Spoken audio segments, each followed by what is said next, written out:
My friends warned me, she's only with you for the money. I defended her. Then I faked a bankruptcy to test her loyalty. She packed her bags within 24 hours. When I revealed it was a test and bought a new Porsche the next day, her apology texts were desperate. Original post: I, 32 male, own a software consulting firm that does pretty well. Not tech billionaire money, but comfortable six figures with some solid investments. Been with my girlfriend, 29, for about 18 months. Met her at a charity gala my company sponsored. She's gorgeous, fun, always down for spontaneous weekend trips. We moved in together 8 months ago into my downtown loft. Everything seemed perfect, except my boys kept dropping hints. My best friend since college pulled me aside at my birthday dinner 3 months ago. Dude, you notice how she only perks up when you mention buying something expensive? I brushed it off. She's just enthusiastic. Bro, she literally yawned when you talked about your mom's surgery, then spent 20 minutes planning a Bali trip. My business partner chimed in the next week. Just saying, every time you mention cutting back or saving, she gets moody for days. I defended her every single time.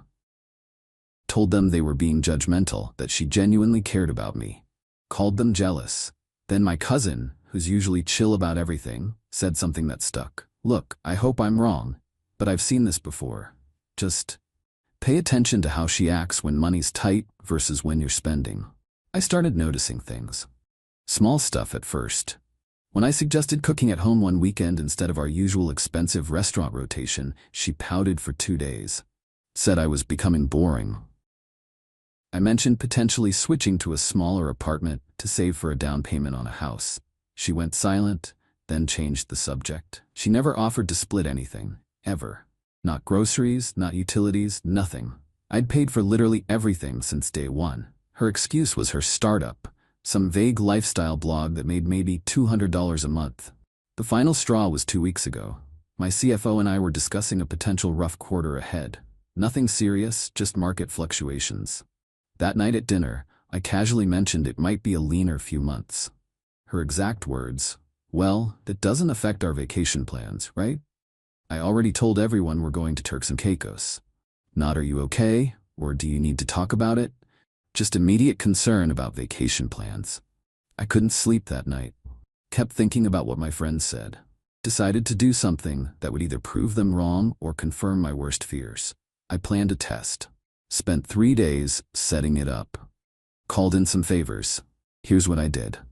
The setup. Had my accountant friend draft fake documents showing my business failing. Tax liens, debt notices, the works. Looked official as hell. Contacted my landlord. Explained the situation. He's cool, we go way back. He agreed to play along with a fake eviction notice for unpaid rent. Moved my Audi to my business partner's garage. Borrowed his beat-up 2009 Honda Civic. Changed my phone settings to decline my credit cards at checkout. Authorized it with my bank beforehand. Transferred most of my visible checking account balance to a separate account she didn't know about. Friday night I came home looking stressed. She was on the couch, scrolling through designer handbags. "Hey babe, we need to talk." She barely looked up. I'm in serious trouble. The business is basically bankrupt. We've lost 3 major clients, and there's some legal issues with the contract. My accounts are frozen. That got her attention. She put her phone down. "What? How bad are we talking?" "I might lose everything. The business, this apartment, my car. I had to borrow money from my parents just to cover basic expenses." I watched her face carefully. No concern. No "how can I help?" Just calculation, like she was doing math in her head. "So what does this mean for us?" "It means things are going to be really tight for a while.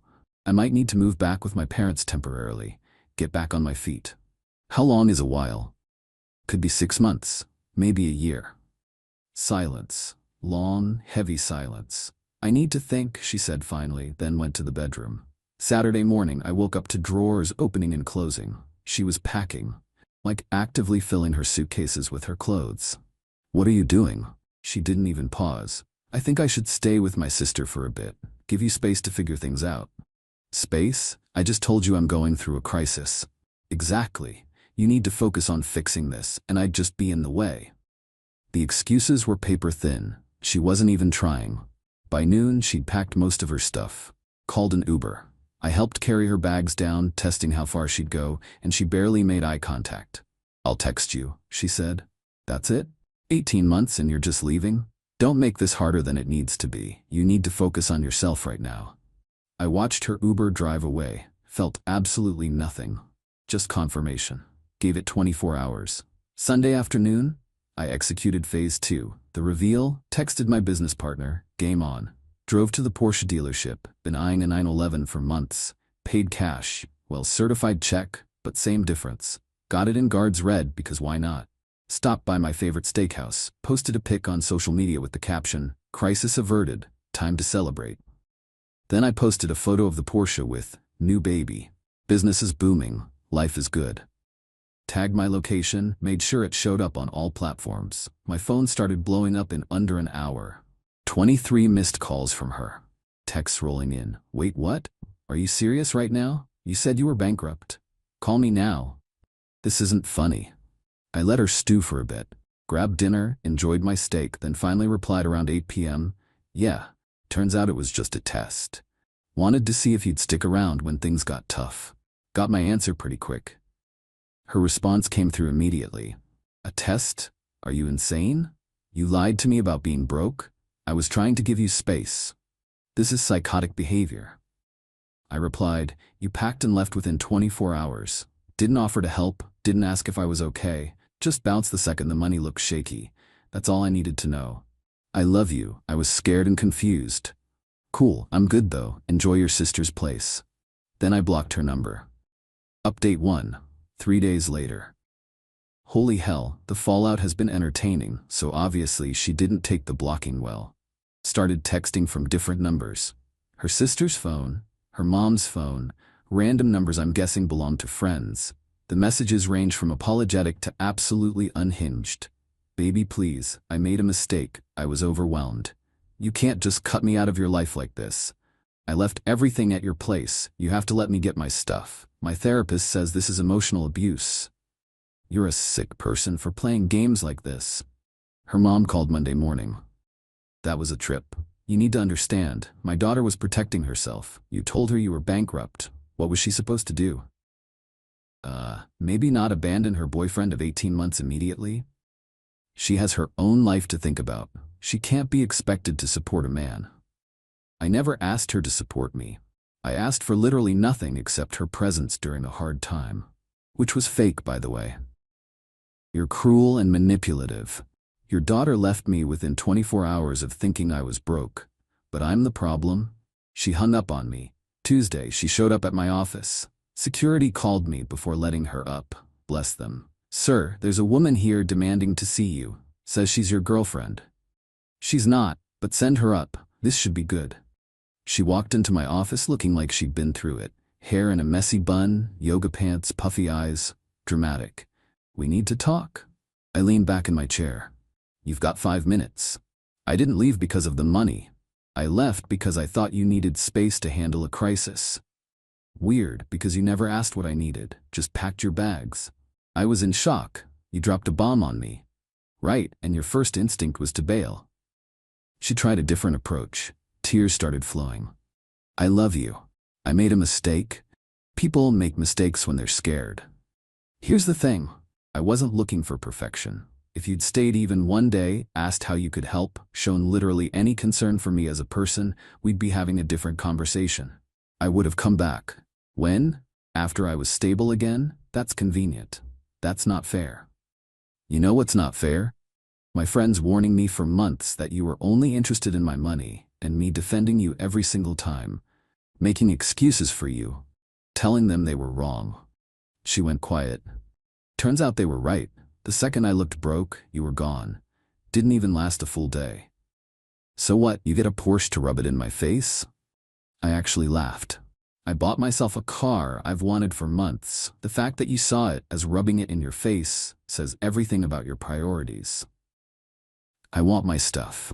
Finally, something reasonable. Your stuff's boxed up. You can pick it up this weekend. Bring someone to help you carry it. You're not coming in." "You're really gonna throw away 18 months over this? You threw away 18 months the second you thought my bank account was empty. I just confirmed it." She left crying. Security escorted her out. Wednesday evening, things got weird. Got a call from a number I didn't recognize. Answered it. "Hey man, this is uncomfortable, but I'm dating your ex's sister. She told me to call you." "Okay? Look, your ex has been staying with us since Saturday. It's been a lot. She's convinced you'll take her back.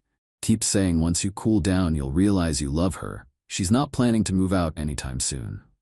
"Not my problem, dude. I know, but she's driving us insane, crying all day, stalking your social media, trying to get mutual friends to intervene. Her sister's at her breaking point. Again, not my problem. She made her choice.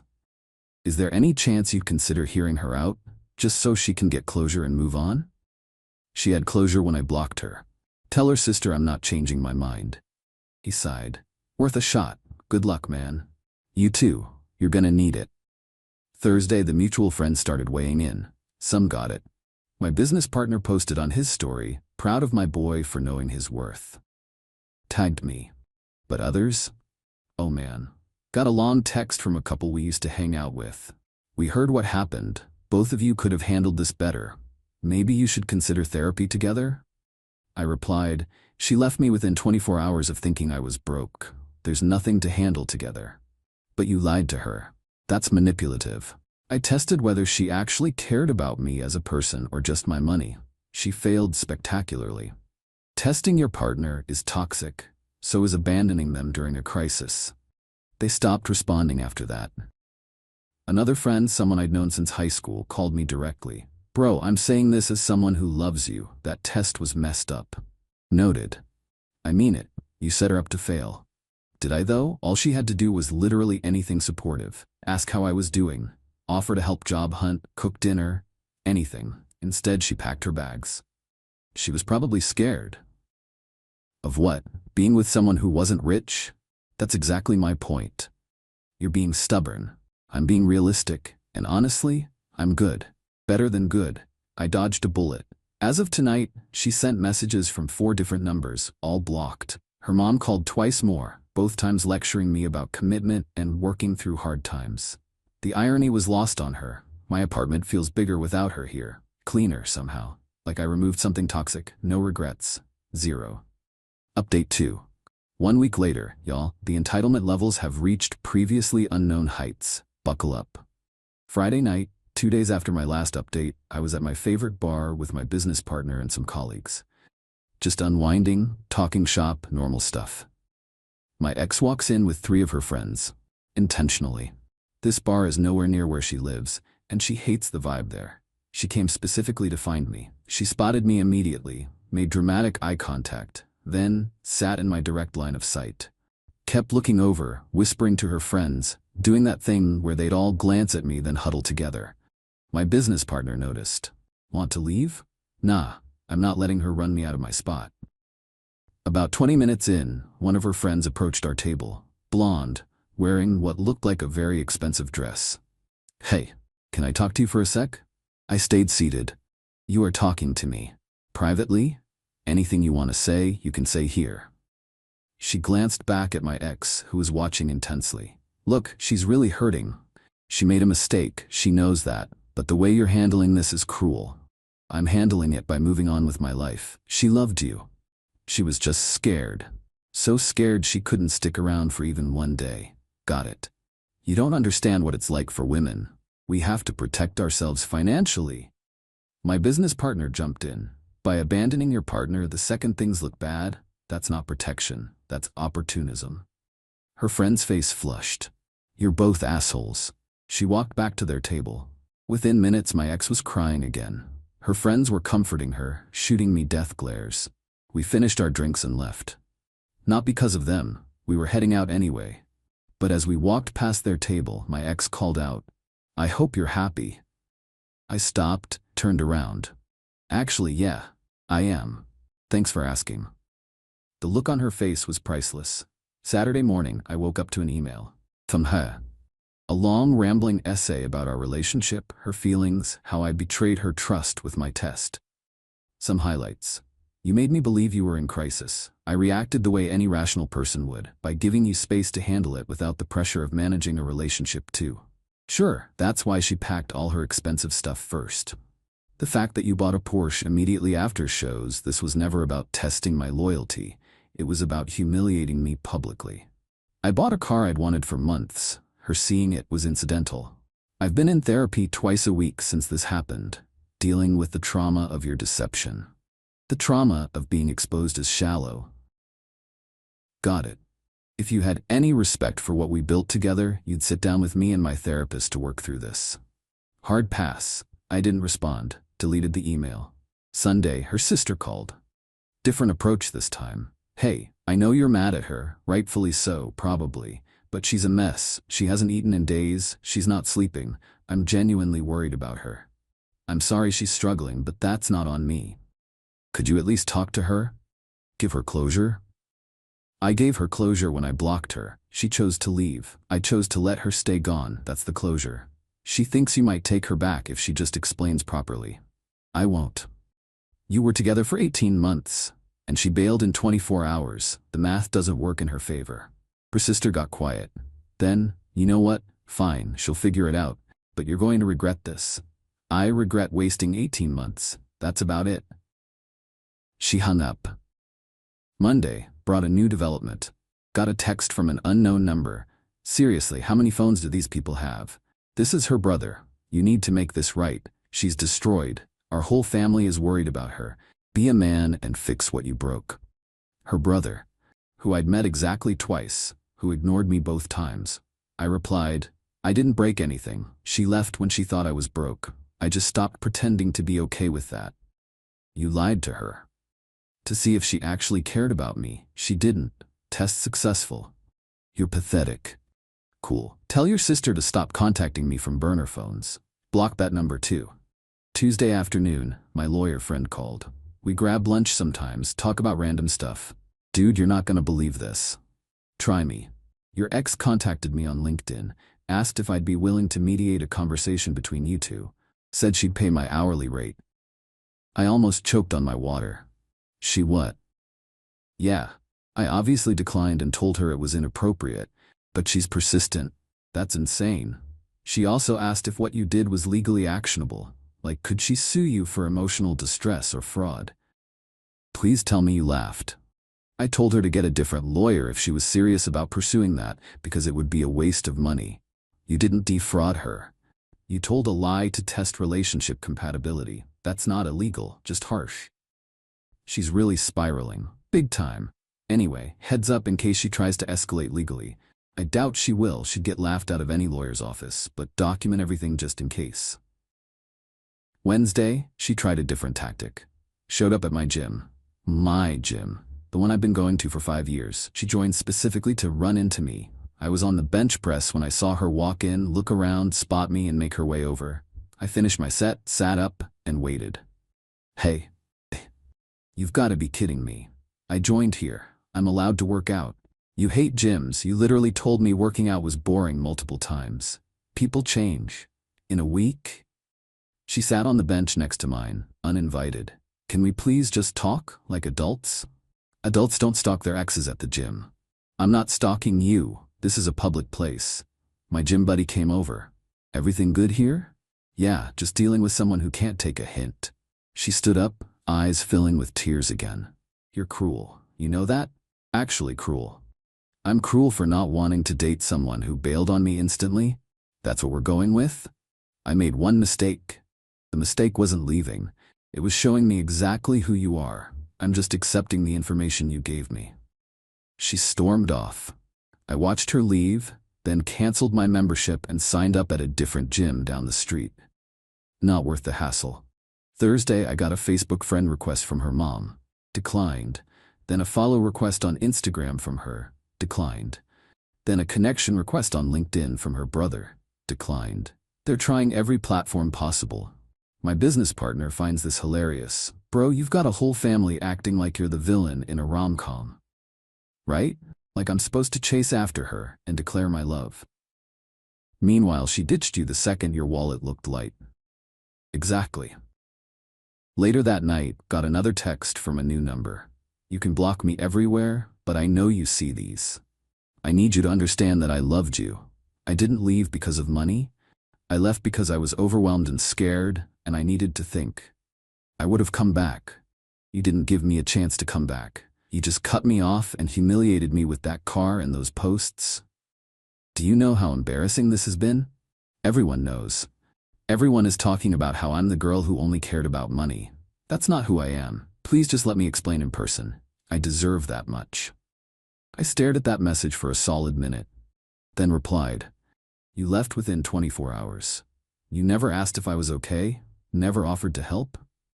Just packed your bags and walked out. That's who you showed me you were. Everything after that has been you being mad. You got caught.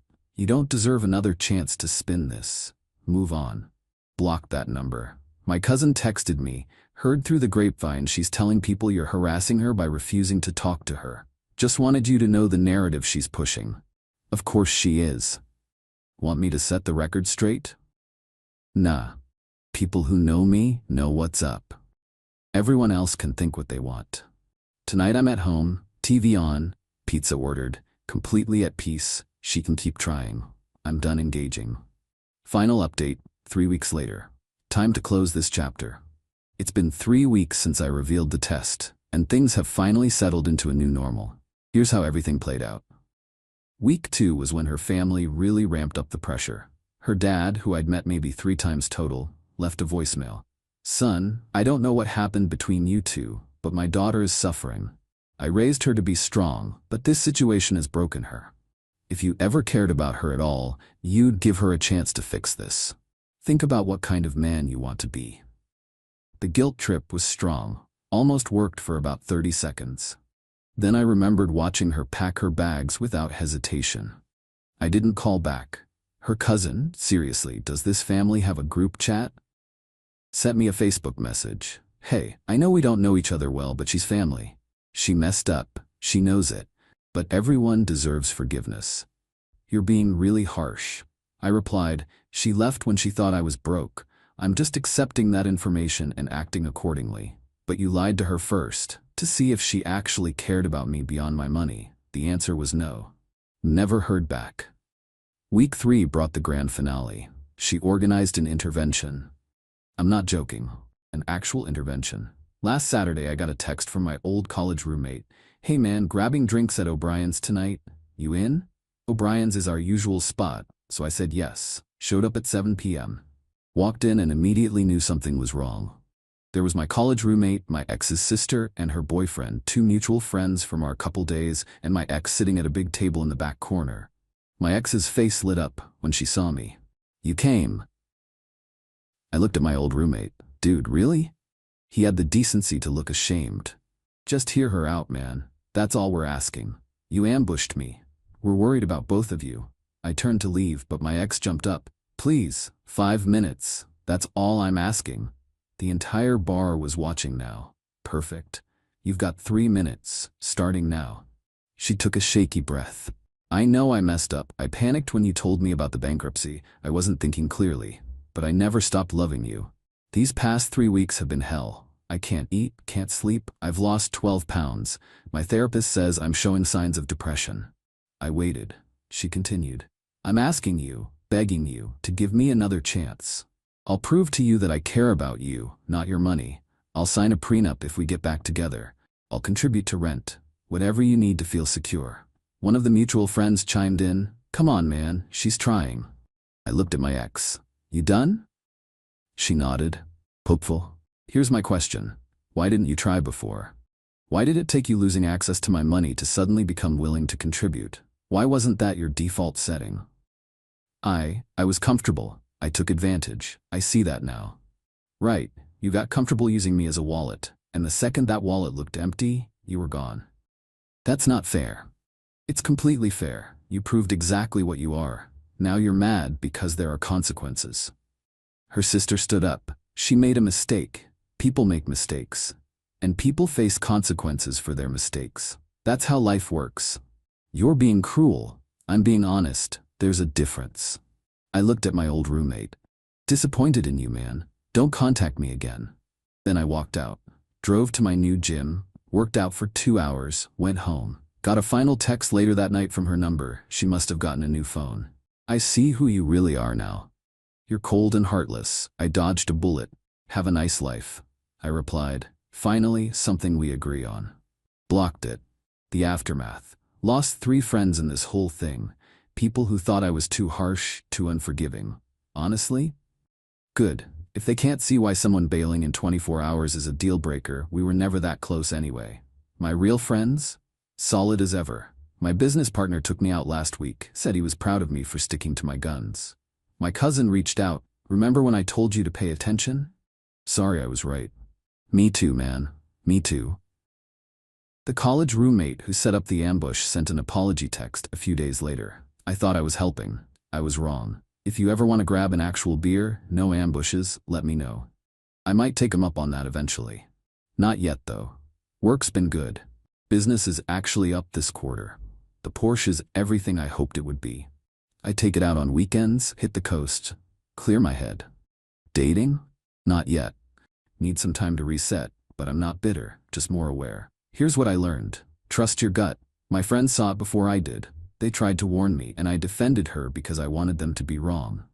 They weren't. And testing someone's loyalty might seem manipulative to some people, but honestly, it saved me from proposing to someone who only loved my bank account. I was 3 months away from ring shopping. 3 months away from making the biggest mistake of my life. The test wasn't about cruelty, it was about clarity. And I got exactly that. To everyone who said I was too harsh, that everyone deserves second chances, that I should have communicated better, I hear you. I respect your opinion, but I'm good with my decision. She showed me exactly who she was in those 24 hours. Everything that followed was just her being upset that I believed her. As for her, last I heard through the grapevine, she moved back to her hometown. Her sister finally kicked her out after 2 weeks of nonstop drama. She's apparently still telling people I'm the villain, that I'm emotionally abusive, that I manipulated her. Whatever helps her sleep at night. Me? I sleep just fine. Better than fine, actually. My apartment's quieter. My bank account's healthier without funding someone else's lifestyle. My time is my own. No regrets. 0. The Porsche's pretty great too. Peace out, Reddit. Thanks for letting me share this journey. Time to actually move forward.